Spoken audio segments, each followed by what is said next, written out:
নমস্কার, আপনারা দেখছেন কড়া খবর। এখন কড়া খবরে দেখুন, স্বনামখ্যাত জ্যোতিষ শিক্ষা প্রতিষ্ঠান আর্যভট্ট ফাউন্ডেশন আয়োজিত 18তম বর্ষ জ্যোতিষ কর্মশালা। আজ শুভ অক্ষয় তৃতীয়া। অক্ষয় তৃতীয়ার পুণ্যলগ্নে জ্যোতিষ জগতের অন্যতম সেরা পীঠস্থান আর্যভট্ট ফাউন্ডেশনের পক্ষ থেকে মহাজাতি সদনের অ্যানেক্স হলে আয়োজিত হয়ে গেল 18তম বর্ষ জ্যোতিষ কর্মশালা, যেখানে ইনস্টিটিউটের প্রায় 2 শতাধিক ছাত্রছাত্রী উপস্থিত ছিলেন। আজ কর্মশালায় জ্যোতিষ জগতের সেরা ব্যক্তিত্বরা এই সমস্ত ছাত্রছাত্রীদের সঙ্গে তাদের জ্যোতিষশাস্ত্রের বিভিন্ন বিষয়ের উপর যেমন আলোচনার মাধ্যমে মত বিনিময় করলেন, অপরদিকে ছাত্রছাত্রীরাও তাদের শিক্ষার পরিধি কতটা বিস্তারিত হয়েছে সে সম্পর্কেও সম্যক একটা ধারণা পেলেন। অন্যদিকে জ্যোতিষশাস্ত্রের বিভিন্ন কোর্স যারা সম্পূর্ণ করেছেন তাদের ফাউন্ডেশনের পক্ষ থেকে আজ স্মারকসহ মানপত্র প্রদান করা হলো। যে সমস্ত জ্যোতিষরা আজকের কর্মশালায় ছাত্রছাত্রীদের বিভিন্ন বিষয়ে সম্যকভাবে জ্ঞানের বিস্তারের জন্য বক্তব্য পেশ করলেন, আর্যভট্ট ফাউন্ডেশনের পক্ষ থেকে তাদেরও উত্তরীয় পরিয়ে স্মারক দিয়ে সম্মানিত করা হলো। আবার যারা ভারতবর্ষের বিভিন্ন রাজ্যে আর্যভট্ট ফাউন্ডেশনের শাখাগুলি চালিয়ে যাচ্ছেন, সেই শাখাগুলির মধ্যে আসাম শাখার পক্ষ থেকে তাদের কর্ণধার ডক্টর হরদয়াল শর্মা তার প্রতিষ্ঠানের ছাত্রছাত্রীদের এনেছিলেন আজকের কর্মশালায়। সেই সমস্ত ছাত্রছাত্রীদেরও স্মারকসহ মানপত্র প্রদান করা হলো। এছাড়াও বিভিন্ন জ্যোতিষ শিক্ষা প্রতিষ্ঠানের পক্ষ থেকে পণ্ডিত অনিমেষ শাস্ত্রী সহ সঙ্গীতা শাস্ত্রীকে সম্বর্ধিত করা হলো। সব মিলিয়ে সারা দিন ধরে প্রবীণ জ্যোতিষদের সঙ্গে নবীন জ্যোতিষদের আলাপ আলোচনার মধ্যে দিয়ে জ্যোতিষশাস্ত্রের বিভিন্ন খুঁটিনাটি বিষয়গুলি সম্পর্কে জ্ঞানার্জনও করা হলো। এখন কড়া খবরে শুনুন 18তম বর্ষ জ্যোতিষ কর্মশালা নিয়ে কড়া খবরকে দেওয়া সাক্ষাৎকারে কি বললেন রাজজ্যোতিষ পণ্ডিত অনিমেষ শাস্ত্রী। আমাদের আর্যভট্ট থেকে বছরে দুবার, একবার কর্মশালা হয় আর একবার সেমিনার, মানে ওয়ার্কশপ, সেমিনার, কনফারেন্স যা বলতে পারো। সেমিনারটা একটু বড় হলে হয়, বহু লোকের আগমন থাকে। আর ওয়ার্কশপটা আমাদের 200-300 লোকের আগমনের মতো জায়গায় করি। তাই এখানে হয়েছে এবার। এখানে আমাদের মূল মন্ত্র হচ্ছে হলো জ্যোতিষকে প্রতিষ্ঠিত এবং বিভিন্ন জ্ঞানী জ্যোতিষদের দ্বারা উদ্বুদ্ধ যাতে হয়। এবং আমরা 6 মাসের কোর্স থাকি, তো আমাদের 6 মাসের কোর্স থাকে। প্রত্যেকটা কোর্সই 6 মাসে। অ্যাস্ট্রোলজি বেসিক আছে, ডিগ্রি আছে, মাস্টার আছে। তারপরে নিউমোলজি বা সংখ্যাতত্ত্ব আছে, আমাদের বাস্তুও আছে। এইসব কোর্সে যারা ভর্তি হয় তাদের আমরা এই ওয়ার্কশপে, সেমিনারে সার্টিফাই করি। এবারও তার বাদ যায়নি। এবারও আমরা এই সেমিনার করছি, ওয়ার্কশপ করছি। এখানে আমরা সবাইকে পার্টিসিপেট করব এবং ডিগ্রি পাস আউট সার্টিফিকেট দেব। কাজ আমাদের বরাবর হয়, এবারও হচ্ছে, এবারও চলছে। আজকে কতজনকে আপনারা ফেলিসিট করবেন এবং এতে ডিগ্রি দেবেন? 245 প্রায় নিয়ার অ্যাবাউট 300। প্রায় 300-এর মতো মানুষ হচ্ছে ছাত্রছাত্রীদের আজকে। না, সবাই তো আসে না, অনলাইনে অনেকে দূরে দূরে থাকে। আজকে আমাদের ছাত্রছাত্রীর সংখ্যা 192-95 মতন আছে। আমরা দেখলাম সুদূর আসামের ছাত্রছাত্রীরাও আজকে কর্মশালায় যোগ দিয়েছেন, কি বলবেন? ওদের তো আমরা মেমেন্টো সব দিলাম, সার্টিফাই করলাম। আমাদের আসামের ব্রাঞ্চ আছে, তারা প্রত্যেকবারই আসে। এটা নতুন কিছু না, সেমিনারেও আসে, সেম কোর্স ওরা পড়ায়। অর্থাৎ ওদেরও 6 মাস পর ওদের স্টুডেন্টদের আমাদের এখানে নিয়ে আসে, তখন ওদের ওখানে কনফারেন্স করি, আমরা যাই, যে ফেলিসিটেট করি সবাইকে। দাদা, আর্যভট্ট ফাউন্ডেশনের পক্ষ থেকে আজকে যে দেশের রাজনৈতিক ডামাডোল চলছে, অর্থাৎ আমাদের রাজ্যে যে সামনে ইলেকশন আছে, সেখানে আপনারা কি ভবিষ্যৎবাণী করবেন? আমি তো অনেক আগে কয়েকটা চ্যানেল, 10-12টা চ্যানেল একসাথে এসে জিজ্ঞাসা করেছি। আপনারা তো বলেছেন যা বলা, যে কোনো পুরুষ মুখ্যমন্ত্রী হতে পারে, যে কেউ হতে পারে, কোনো পুরুষ। সেক্ষেত্রে কি অভিষেক নাকি শুভেন্দু? অভিষেকের হওয়ার সম্ভাবনা আছে, শুভেন্দুর হওয়ারও সম্ভাবনা আছে। এখন তো বলতে পারলে হাল ধরেছে অভিষেকই, ও হতে পারে, শুভেন্দু হতে পারে। কে হবে জানি না, কিন্তু কোনো একজন পুরুষ মুখ্যমন্ত্রী হবে। অর্থাৎ এবারে হচ্ছে মুখ্যমন্ত্রী হিসেবে আমরা চতুর্থবারের জন্য মমতা ব্যানার্জিকে দেখতে নাও পারি।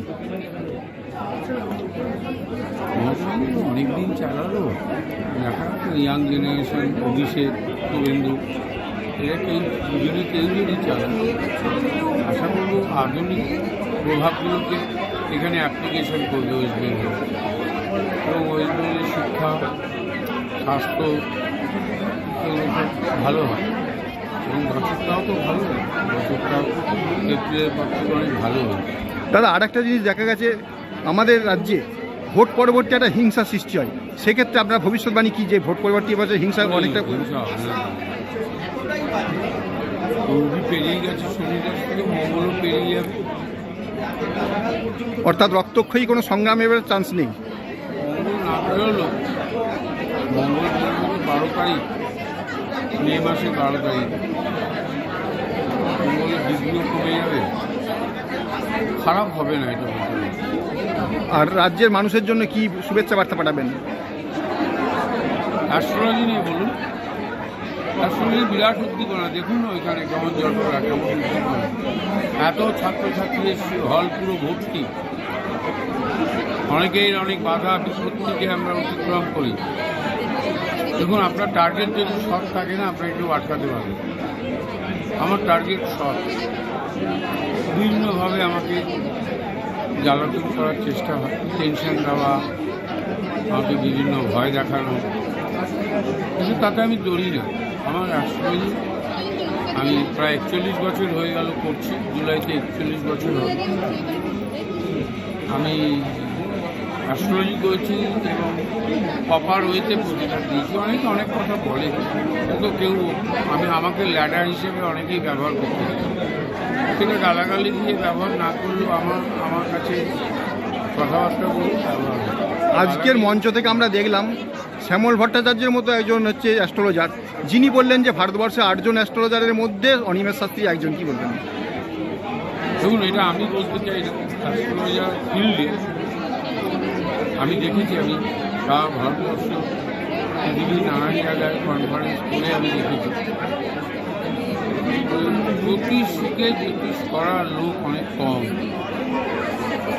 কম, মন গড়া কথা বলার লোক বেশি, সাইকোলজিক্যালি ট্রিটমেন্ট করার লোক বেশি। তবে ইয়াং জেনারেশন হিসেবে তো সব ঠিক হয়ে। আর আজকে দেখতে পাচ্ছি যে অনেকেই জ্যোতিষ না শিখে জ্যোতিষ করতে আসছে, এবং যার ফলে দেখা যাচ্ছে সমগ্র জ্যোতিষ সমাজের উপরে একটা কলঙ্ক সৃষ্টি হচ্ছে। এ ব্যাপারে কি বলবেন? হচ্ছে তো তা নয়, যে কোনো সাবজেক্টের ওপর দেখছেন না, কিছুদিন আগে ভুয়ার ধরা পড়েছিল। জ্যোতিষরা অনলাইন জ্যোতিষ শিখেই বলে আমি সবথেকে বড় জ্যোতিষ, এটা একটা প্রবণতা আছে। আমি 40 বছরে এই সেম জিনিসই দেখেছি। আয়োজন কেউ সামনে এগোলে তাকে কীভাবে টেনে নামিয়ে দেওয়া যায়, তার জন্য অর্থ ব্যয় করে আমি দেখেছি। অনেক জ্যোতিষ করে না, কিছুই করে না, তারাও জ্যোতিষের উপর খবর দেওয়া হলে ডমিনেট করার চেষ্টা করে। আমি সেরকম কোনো জায়গায় ডমিনেটেড হইনি, এবং আমি আমার মতন করেই চলি। আপনি আপনার ছাত্রছাত্রীদের জন্য কি নির্বাচন করবেন, জ্যোতিষ না তন্ত্র? আমি জ্যোতিষ নিয়ে। রাজজ্যোতিষ পণ্ডিত অনিমেষ শাস্ত্রীর কথা তো আমরা শুনলাম। এখন চলে যাব আর্যভট্ট ফাউন্ডেশনের সভাপতি বিশিষ্ট জ্যোতিষ শ্রী তাপসের কাছে। শুনব 18তম বর্ষ জ্যোতিষ কর্মশালা নিয়ে তিনিই বা কি বললেন। প্রথমত হচ্ছে আমরা এতদিন হামাগুড়ি দিচ্ছিলাম, আজকে এসে আমরা 18 বছরে পূর্ণ গ্রহণ করলাম, আমরা সাবালক হলাম। তাই আর্যভট্টের ওয়ার্কশপ আজকে সাফল্য লাভ পেল, আমরা হচ্ছে যুবতে পরিণত হলাম, অর্থাৎ ম্যাচিওর হলো আমাদের এই সংস্থা আর্যভট্ট ফাউন্ডেশনের সংস্থা। প্রতি বছরই আমরা দেখি আপনারা সমাবর্তন অনুষ্ঠান যেমন করেন, সেই সঙ্গে সঙ্গে ওয়ার্কশপও করছেন। আজকের ওয়ার্কশপ থেকে কতজন ছাত্রছাত্রীকে পুরস্কার দেওয়া হলো এবং তার সঙ্গে সঙ্গে উপাধি দেওয়া হলো? আমাদের 310 জন হচ্ছে আমাদের হচ্ছে স্টুডেন্ট রয়েছে, তাদের মধ্যে হচ্ছে 298 জন প্রেজেন্ট আছে। এই অনুষ্ঠানেতে আমাদের সবাইকে কিন্তু তার নিজের মেধাভিত্তিক হিসাবে সার্টিফিকেট মেমোন্ড দেওয়া হলো। কাউকে gold medal, silver medal, bronze medal দেওয়া হলো। কারণ আমাদের যে কোর্সগুলো রয়েছে প্রথমত হচ্ছে বেসিক, তারপর হচ্ছে মাস্টার্স, তারপর হচ্ছে অ্যাডভান্স। এই যে পার্ট যে কোর্সগুলো রয়েছে, এই কোর্সের মাধ্যমেতে একজন জ্যোতিষী যদি এই কোর্সগুলো করে তাহলে কিন্তু সে পূর্ণ শিক্ষা গ্রহণ করার একটা তকমা পাবে। এই শেখার আমাদের পদ্ধতিগুলো হচ্ছে প্রসেস, প্রতি 3 মাস করে আমাদেরকে শেখানো হয় এবং প্রত্যেক বছর একটা করে পরীক্ষা দেওয়া হয়। পরীক্ষায় যারা সাফল্য লাভ করা হয় তাদেরকে সাফল্যের জন্য সার্টিফিকেট দেওয়া হয়। আমাদের যে আপনারা জ্যোতিষ সম্মেলন করলেন অর্থাৎ ওয়ার্কশপ করলেন, ঠিক তার কয়েকদিন পরেই আমাদের রাজ্যে বিধানসভার ইলেকশন আছে। আর এই বিধানসভা ইলেকশন আপনারা কোন চোখে দেখছেন বা কি মনে করছেন, রেজাল্ট কি আসতে পারে?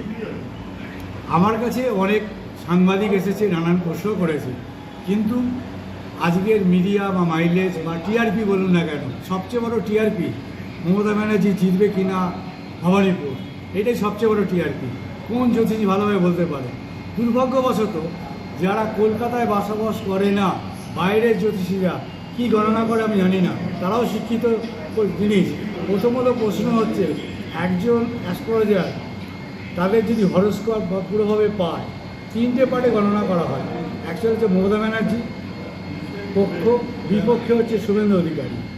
যেদিনকে নমিনেশন ফর্ম জমা দেওয়া হয় সেদিনের তিথি কী থাকে, আমরা যখন শুভ কাজে থাকি বা কোনো বাড়ি যখন আমরা করি, গৃহপ্রবেশ করি, নমিনেশন ফর্ম মানে গৃহপ্রবেশ, এই প্রবেশের সময় সেদিন ছিল রাহুকাল। ওই জন্য হচ্ছে জুতো দেখেছে, ছান্ডচড়া হয়েছে, মারপিট হয়েছে।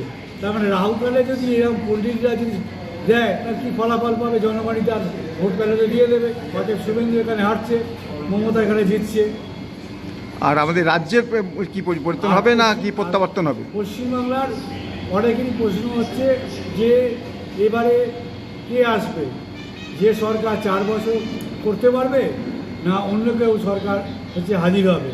আমার গণনা অনুসারে যেদিনকে ভোট গণনা হবে সেদিন হচ্ছে 4 তারিখ, রাহুর খেলা। রাহু হচ্ছে জুয়া খেলা। এই জুয়া খেলাতে কখন কী খেলে বোঝা মুশকিল। আর রাহুর ট্রানজিট যেদিনকে আছে সেদিনকে সবচেয়ে একটা আনন্দের খবর, ঠিক 2:52 মমতা ব্যানার্জির তৃণমূল সরকার গঠন করার জন্য পূর্ণ সঙ্গ পেয়ে যাবে। এটা জেনে রাখুন। আমি অনেক মিডিয়াকে দিয়েছি, আপনাকেও বললাম, মমতা ব্যানার্জি আসছে এবং 2:52 পশ্চিমবঙ্গের সরকার গঠনের জন্য যেটা দরকার 1/3 সেটা পূর্ণ মর্যাদায় পেয়ে যাবে। আগামী আজকের কর্মশালায় সর্বদা ছাত্রছাত্রী সহ অভিজ্ঞ জ্যোতিষদের সম্বর্ধিত করা এবং সমগ্র অনুষ্ঠানটি সুচারুভাবে সম্পন্ন করতে যিনি সারাদিন ব্যস্ত ছিলেন, সেই আর্যভট্ট ফাউন্ডেশনের ভাইস প্রেসিডেন্ট সঙ্গীতা শাস্ত্রী কি বললেন তাই শুনুন এখন। একটা শিশুকে ছোটবেলা থেকে যেভাবে লালন পালন করে তাকে তার সাথে সুখে দুঃখে সব রকমভাবে তাকে যেরকম যত্ন করে বড় করে তুলতে হয়, তো আমার হাজব্যান্ড অনিমেষ শাস্ত্রী এবং আমি তো ঠিক আছে, আমি তো আছি মানে ইয়ের পেছনে, পর্দার পেছনে তো আছি, কিন্তু তার সাথে আমাদের সাথে যারা আছে, যারা একেবারে শুরুর থেকে আমাদের সাথে আছে, হ্যাঁ, তাদের সবারই সহযোগিতা এবং আমার স্বামীর অক্লান্ত পরিশ্রম। মানে সে বোঝে না শুধু জ্যোতিষ বোঝে, মানে সকালে ঘুম থেকে ওঠার থেকে রাত্রে ঘুমোতে যাওয়া পর্যন্ত শুধু জ্যোতিষ, তার ক্লায়েন্ট, তার এই স্কুল, হ্যাঁ, এবং সে বোঝে তার ছাত্রছাত্রী, তাদেরকে নিয়েই সে বেশি ভালো থাকে। হ্যাঁ, হয়তো কোনো জায়গা থেকে সেটা কখনো আঘাতও আসে, হ্যাঁ, কোনো জায়গা থেকে কেউ তার সাথে ব্যবহার খারাপও করে, কিন্তু তাতে সে কোনোভাবেই দমে না। তার একটাই লক্ষ্য যে জ্যোতিষ শিখে জ্যোতিষ পেশা করো এবং আগামী প্রজন্ম যেন জ্যোতিষ শিখে জ্যোতিষ পেশাটাকে করে। তাই আমাদের স্কুলকে ধীরে ধীরে বড় করে তুলেছে এবং আজ আমাদের স্কুলের নিজস্ব একটা স্কুল আছে যেটা গভর্নমেন্ট থেকে আমাদেরকে দিয়েছে, যেটা মেট্রোপলিটন ইনস্টিটিউশন ক্রিক রোতে। সেখানে আমরা অফলাইন ক্লাস করাই এবং অনলাইন তো আছেই। তো আমরাও চাই, মানে আমি চাই পার্সোনালি এবং আমরা সবাই চাই, আমাদের আর্যভট্ট টোটাল আর্যভট্ট ফাউন্ডেশন চায় যে আগামী দিনে যারা জ্যোতিষ শিখবে, যারা জ্যোতিষ করবে, তারা যেন প্রত্যেকে জ্যোতিষ শিক্ষায় শিক্ষিত হয়ে করে এবং অন্যকে কোনোভাবে অপমান না করে, অন্যকে কোনোভাবে তাদের এই পেশাকে যেন কলুষিত না করে, যাতে ভবিষ্যৎ প্রজন্ম এই পেশাকে নিতে ভয় পায়। কারণ অনেকেই ভাবে ধুর কিছু করার নেই, জ্যোতিষ করি। হ্যাঁ, কিন্তু এটা যেন না করে, অন্যান্য পেশার মতো এই জ্যোতিষকেও না যেন খুব সাদরে লোক নিয়ে নেয়, লোক গ্রহণ করে। একটা বাচ্চা ছেলে বা একটা বাচ্চা মেয়ে যেন জীবনে কেরিয়ার গড়ার ক্ষেত্রে ভাবে যে আমি জ্যোতিষ পেশাটাও করতে পারি, যেটা করে আমার ভবিষ্যৎ, আমার কেরিয়ার অনেক ভালো হবে। একটা ডাক্তার, ইঞ্জিনিয়ার, আর্কিটেকচার যে কেউ হোক, তাদের মতোই এই জ্যোতিষ পেশাটাও যেন তাদের কাছে একটা লোভনীয় পেশা হয়, এটাই আমার আশা। আজকের কর্মশালায় প্রধান অতিথি রূপে উপস্থিত ছিলেন স্বনামধন্য জ্যোতিষ শ্যামল ভট্টাচার্য, যিনি এদিন ফিতে কেটে অনুষ্ঠানের শুভ সূচনা করলেন। তিনি কি বললেন তাই শুনুন এখন। আমার যে আর্যভট্ট ফাউন্ডেশন, অনিমেষ শাস্ত্রী যে ফাউন্ডেশনটা করেছে, আজকে যে সেমিনারটা আয়োজন করেছে, এটা খুবই আনন্দের বিষয়। কারণ এখানে স্টুডেন্টরা সত্যি শেখার জন্য এসে জানতে এসে, কারণ আমরা যে অনেক সময় লেকচার দিয়ে চলে যাই, স্টুডেন্টরা কিছু বুঝতে পারে না। তা আজকে যে স্টুডেন্টরা নিজেরাও বলবে এবং আমরা যারা একটু দিনের অভিজ্ঞতা নিয়ে আমরা সঞ্চয় করে যেটুকু বলতে পেরেছি, সেটা আমরা মনে করবো অনিমেষটার জন্যই সম্ভব হলো, অনিমেষ শাস্ত্রীর জন্যই সম্ভব হয়েছে, তাহলে এটা সম্ভব হতো না। আজকে ছাত্রছাত্রীদের উদ্দেশ্যে কি বার্তা পাঠাবেন আপনি? তাহলে বলবো যে এরা জ্যোতিষশাস্ত্র ভালো করে শিখে তারা যদি ভালো করে প্র্যাকটিস করতে পারে, মানুষের যখন কল্যাণ হবে, নিজেদেরও ভবিষ্যৎ উজ্জ্বল হবে। শুধু একদিন এক কথা বই পড়ে স্টোন বিক্রি করে কিন্তু তাদের কাজ হবে না। মানুষের উপকার করাটাই আমাদের জ্যোতিষের দায়িত্ব আছে। ডাক্তার যেমন দায়িত্ব মানুষের রোগ সেবা করা, আমাদের একটা মানুষের মানসিক সেবা করা। আমরা দেখতে পাচ্ছি বর্তমানে জ্যোতিষদের প্রতি মানুষের একটা বিরাট সৃষ্টি হচ্ছে, যে জ্যোতিষ না শিখে বেশিরভাগই জ্যোতিষ করছে এবং নানা রকম তন্ত্র মন্ত্র বিভিন্ন দিয়ে মানুষকে বিভিন্নভাবে প্রতারিত করার একটা লক্ষ্য দেখা যাচ্ছে। এই ব্যাপারে কি বলবেন? এটা ব্যাপারে আমরা একমত যে জ্যোতিষশাস্ত্রটা অনেকে না শিখে এক পাতা দু পাতা বই পড়ে দিই, তারা দোকানে বসে স্টোন বিক্রি করে, সারা কিছু করছে। আমরা তাদের নাম দিকে স্টোন নেয়, কিন্তু এইভাবে জ্যোতিষশাস্ত্র বলে জ্যোতিষীর বদনাম হবে। তো তাদের নিজেদের সচেতন হওয়া দরকার। বর্তমানে মানুষ কিন্তু সজাগ, তারা যদি একদিন দুদিন ভালোবার চেষ্টা করে, পরবর্তীতে তারা কিন্তু আরও করবে নিজেদের, তো নিজেদের ভবিষ্যৎ নিজেরাই নষ্ট করে। তো আমি মনে করি ভালো করে শিখে তারা যদি ভালো করে প্র্যাকটিস করে, তারা কিন্তু উন্নতি করতে পারে। আজকের জ্যোতিষ কর্মশালায় উপস্থিত ছিলেন কোর কমিটির সদস্য বিশিষ্ট জ্যোতিষ উমানন্দ শাস্ত্রী। তিনি কি বললেন তাই শুনবো এবার।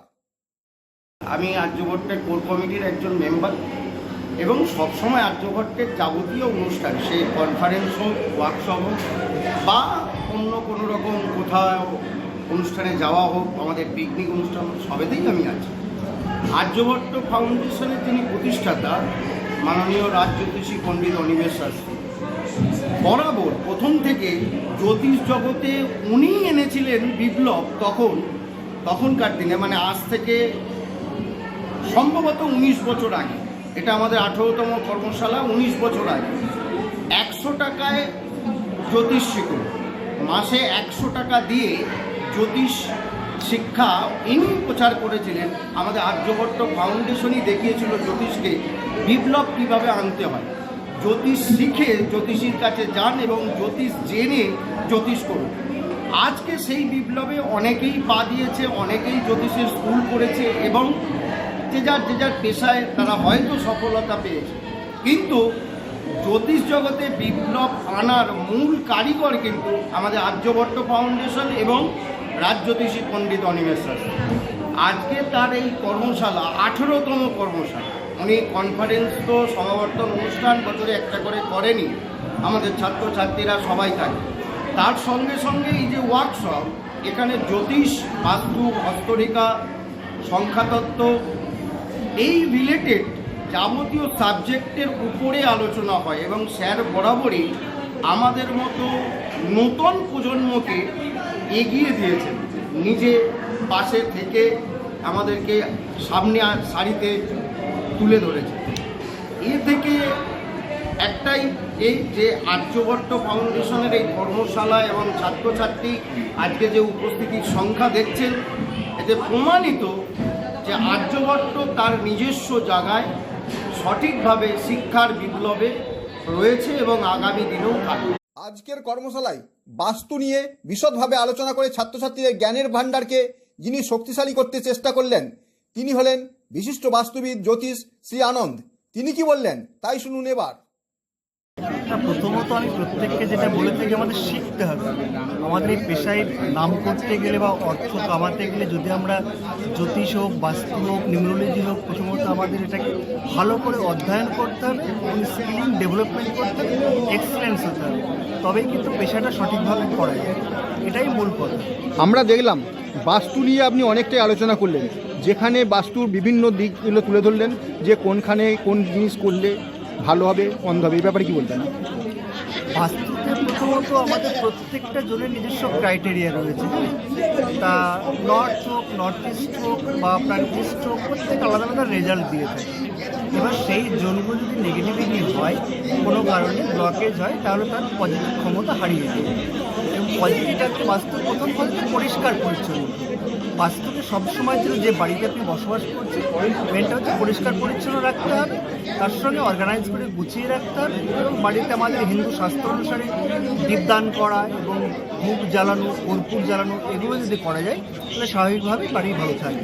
অনেক ক্ষেত্রে দেখা যায় যে পুরনো বাস্তু, সেখানে বাস্তুদোষ থাকে অনেক সময়, সেক্ষেত্রে সেই বাড়িটা তো মানুষ ভেঙে ফেলতে পারে না, সবারই আর্থিক সম্বল সেটা নেই, সেক্ষেত্রে কীভাবে তারা সমস্যার সমাধান করবে? আমাদের বাস্তুতে প্রথমত রেমেডি রয়েছে, তা সেই প্রতিকারগুলো অনেকভাবে প্রতিকার করা যায় আমাদের, কিন্তু একভাবে নয়, 4-5টা উপায় রয়েছে। ছোটো ছোটো উপায় যদি প্রতিকার করা যায়, না ভেঙে। আপনি কি আপনার খবর সরাসরি সম্প্রচার করতে চান অথবা আপনার এলাকার খবর দেখাতে চান? তাহলে যোগাযোগ করুন কৃষ্ণপ্রসাদ পাত্র, ফোন নম্বর 8622800252 অথবা 8282860856 এই নাম্বারে, অথবা অর্জুন সেন CPRO, ফোন নম্বর 9433138840 এই নাম্বারে।